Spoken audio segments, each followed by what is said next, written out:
So all I want to do in this short little video is kind of catch up to where we were last time at the end of class, and then as a result of us not having class today, I ran out of time last time. I want to finish the derivation of the 3-point formulas that we were looking at for the derivatives. So this is where we left off. If you'll remember, we took a function f and wrote it as its Lagrange interpolating polynomial plus the error term, and then took the derivative of that function on this side and thus took the derivative of the interpolating polynomial here and then plugged in xj. And so when we take the derivative of the first Lagrange interpolating polynomial, this is what we get, and then we plug in xj in for the x right here. And this was the second one, this was the third one.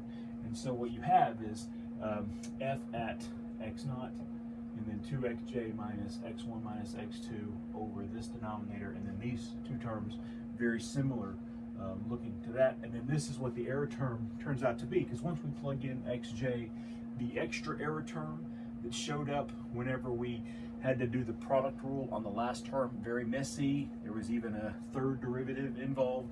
We didn't know what it looked like, but once we plug it in x sub j, and it would work for either x sub 0 or x sub 1 or x sub 2 into that formula, that last term just drops off. Okay, so again, we've got 3 points, x0, x1, and x2, and so what I want to look at is what does this formula turn into whenever you plug in, say, x0 specifically, or x1 specifically, or x2 specifically. And if you think about that, what that looks like on the x-axis is we're either plugging in a point and using that point, the next point, and the point after it, so a forward-looking formula to approximate the derivative, or we plug in x1 and we're using that point plus information behind it, information ahead of it, so this is like a central formula, and this one is going to be a backwards-looking or a backwards difference formula. Keep in mind the difference here is still h, so then we can let x1 be x naught plus h, and x2 is x naught plus 2h. So consider then what happens if we let xj be x0. So we're going to plug x0 in, and up here that means we get, and by the way, plug these in as well, so all of these turned out to be things that have h's in them. You get f prime of x0 is equal to, now if you plug in x0 in here, right, this term is going to stick around, so you're going to have f x naught, right, times 2x0 minus x0 minus h, because I'm subtracting it, minus x0 minus 2h, because I'm subtracting it. I'm just distributing the minus sign on this guy, over x naught minus x naught minus h times x naught minus x naught minus 2h. Just substituting those three things in. The next one would be f at x1.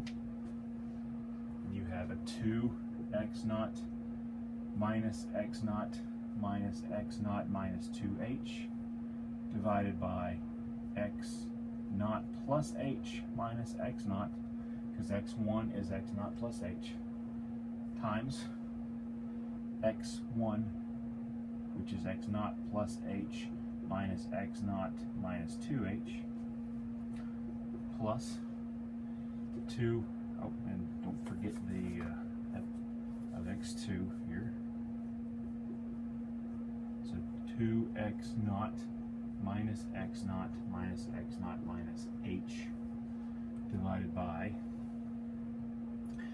x naught plus 2h minus x naught times x naught plus 2h minus x naught minus h, and then plus still the error term, 1/6 f, the third derivative, c sub j. And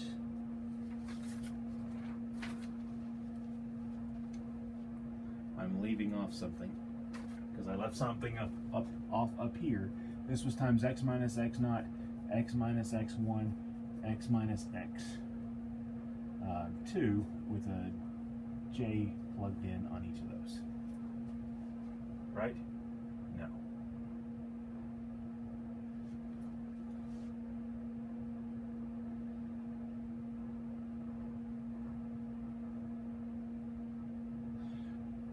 When you plug that one in, one of those drops out. You end up with, actually, this is what I didn't finish last time. Just the error term up here. This is actually a little bit more complicated than I wanted to spend time talking about. What ends up happening is you have the product of the other two factors that don't include this one. So it's like from j equals 0, sorry, from k, let's say I, equals 0 to 2 of x j minus xi, where I is not equal to j. So what that means is that this term right here ends up having plus 1/6 the third derivative at c sub j times x0 minus x1, which is x naught minus h, times x0 minus x2, which is x0 minus 2h.